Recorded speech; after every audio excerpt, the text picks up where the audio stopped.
पंजाब में भी इन्होंने 1000 रुपये देने का वादा किया था। अब इतने 3 साल बीतने के बाद भी इन्होंने 1000 रुपये नहीं दिया। तो पहली बात ये अपने गिरेबान में झाँके। रही बात भारतीय जनता पार्टी की, तो मैं तो कहता हूँ उसे 2500 रुपये उन्हीं को मिलना चाहिए जो योग्य लोग हैं। अब भगवंत मान के सहारे जो है वहाँ पे मौज मस्ती कर रहे हैं, बढ़िया अपना 5 स्टार महल में रह रहे हैं, सुख सुविधाएं ले रहे हैं। अब क्योंकि शीश महल की जो आदत लगी है वो तो आदत रहेगी है ना, तो उन्हें दिल्ली वासियों से कोई मतलब नहीं है।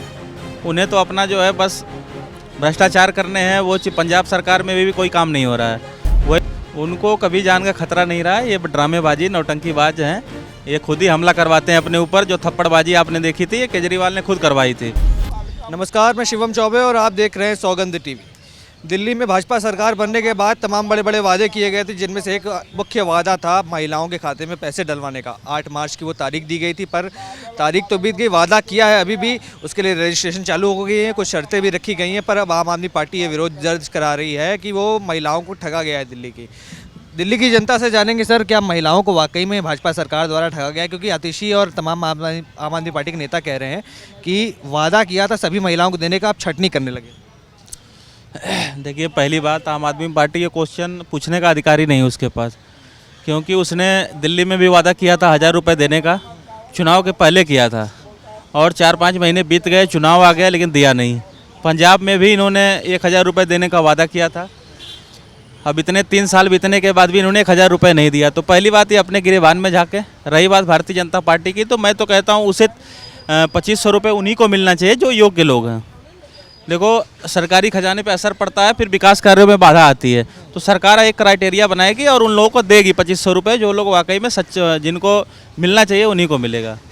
क्या लगता है, जो एक मजबूत विपक्ष की बात कर रही थी आम आदमी पार्टी, कहा था कि हम सरकार में भले नहीं है पर एक मजबूत विपक्ष के तौर पर जो मौजूदा सरकार है उसको लगातार याद दिलाएंगे कि उनको अपने वादे पूरे करने हैं। और वही देखा गया कि जो उनके सबसे मजबूत नेता थे अरविंद केजरीवाल, वो दिल्ली छोड़कर पंजाब की ओर रुख कर गए हैं। तो क्या लगता है, दिल्ली की राजनीति से विराम लेंगे अरविंद केजरीवाल, पंजाब में जाएंगे, वहीं राजनीति करेंगे? देखिए, केजरीवाल को जो है शीश महल का चस्का लगा हुआ है। अब शीश महल तो उनके हाथ में रहा नहीं, तो पंजाब में आम आदमी पार्टी की सरकार है, तो वहाँ पे वो उनका भगवंत मान के सहारे जो है वहाँ पे मौज मस्ती कर रहे हैं, बढ़िया अपना 5 स्टार महल में रह रहे हैं, सुख सुविधाएं ले रहे हैं। अब क्योंकि शीश महल की जो आदत लगी है वो तो आदत रहेगी है ना, तो उन्हें दिल्ली वासियों से कोई मतलब नहीं है। उन्हें तो अपना जो है बस भ्रष्टाचार करने हैं। वो पंजाब सरकार में भी कोई काम नहीं हो रहा है। वही स्थिति दिल्ली में थी, पंजाब में भी आम आदमी पार्टी की सरकार जाएगी, भारतीय जनता पार्टी की सरकार बनेगी। पंजाब में सरकार बनेगी, पर मौजूदा समय में देखें अगर, तो अरविंद केजरीवाल कहीं ना कहीं पंजाब में एक राज्यसभा सीट को लेकर बात चल रही है कि क्या वो राज्यसभा सांसद बनेंगे, कोई पद लेंगे। क्योंकि अब मौजूदा समय में देखा जाए तो अरविंद केजरीवाल एक विधायक भी नहीं है, फिर भी शान और शौकत के साथ गाड़ियों के काफिले में चल रहे हैं। तो क्या ये सब कुछ राज्यसभा सीट पाने के लिए पंजाब आवागमन हो रहा है?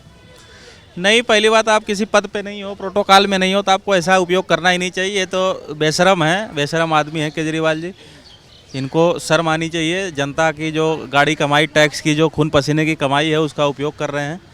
तो पहली बात, ये राज्यसभा जाए, कहाँ जाना है इनको ये खुद तय करेंगे। ये तो इनके पार्टी का विषय, इनका विषय है। अच्छा, वो आरोप लगाते रहे लगातार चुनाव के पहले से कि मेरी जान को खतरा है, इसके लिए उन्हें सिक्योरिटी चाहिए थी, न सिर्फ दिल्ली सरकार से बल्कि पंजाब सरकार की भी सिक्योरिटी वो अपने लिए मांग रहे थे। तो क्या लगता है, सच में पंजाब के अंदर रहते हुए जहाँ उनकी खुद की सरकार है, उनके पार्टी के ही चेहरे हैं, भगवंत मान सीएम है, वहाँ पर भी उनकी जान को खतरा है जो इतनी सिक्योरिटी चाहिए? उनको कभी जान का खतरा नहीं रहा है। ये ड्रामेबाजी नौटंकीबाज हैं, ये खुद ही हमला करवाते हैं अपने ऊपर। जो थप्पड़बाजी आपने देखी थी ये केजरीवाल ने खुद करवाई थी। ये सब राजनीतिक स्टंट है, कोई खतरा नहीं है। ये खुद कहते थे मेरे को कोई सिक्योरिटी की ज़रूरत नहीं है, बाद में जब सरकार ने इनको सिक्योरिटी दिया तो फिर ड्रामेबाजी कर रहे थे, सिक्योरिटी वापस ले लो। जब सरकार ने सिक्योरिटी कम की तो फिर से ड्रामा शुरू कर दिया कि सरकार जो है मेरी जान की परवाह नहीं करती। तो ये नौटंकीबाजी और ड्रामेबाजी आम आदमी पार्टी करती रहती है। दिल्ली से गायब हो गई, अब पंजाब से भी गायब हो जाएगी। क्या लगता है, जो गाड़ी दिल्ली से पंजाब की ओर निकली है, वहाँ पर सैर कर रही, वो वापस मुड़कर दिल्ली को आएगी या फिर पंजाब में ही पार्किंग हो जाएगी?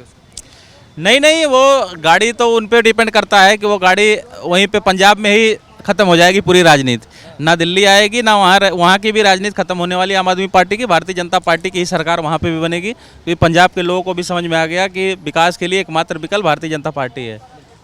तो जिस तरीके से आप देख रहे हैं जनता लगातार अपने विचार रख रही है। केजरीवाल साहब चुनाव हारने के बाद, जब से दिल्ली में चुनाव परिणाम आए हैं नतीजे, उसके बाद से लगातार देखा जा रहा है दिल्ली की राजनीति से केजरीवाल की मौजूदगी कहीं ना कहीं गायब होती जा रही है। और पंजाब में कुछ तस्वीरें सामने आई जहां पर वो दिखाई दिए काफिले में शान शौकत के साथ आगे बढ़ते हुए। तो जनता इस पर सवाल कर रही है कि कहीं ना कहीं मजबूत विपक्ष की जो बात की जा रही थी दिल्ली के अंदर, उसी मजबूत विपक्ष के सबसे बड़े चेहरे अरविंद केजरीवाल दिल्ली से नाराज हैं और जनता मांग कर रही है कि अरविंद केजरीवाल दिल्ली में वापस आए। अगर राजनीति को सुधारना चाहते हैं तो कहीं ना कहीं एक मजबूत विपक्ष के तौर पर सामने आए। आपके क्या विचार है कमेंट्स में लिख डालिए और तमाम ऐसी खबरों के लिए बने रहें। देखते रहें सौगंध टीवी। धन्यवाद।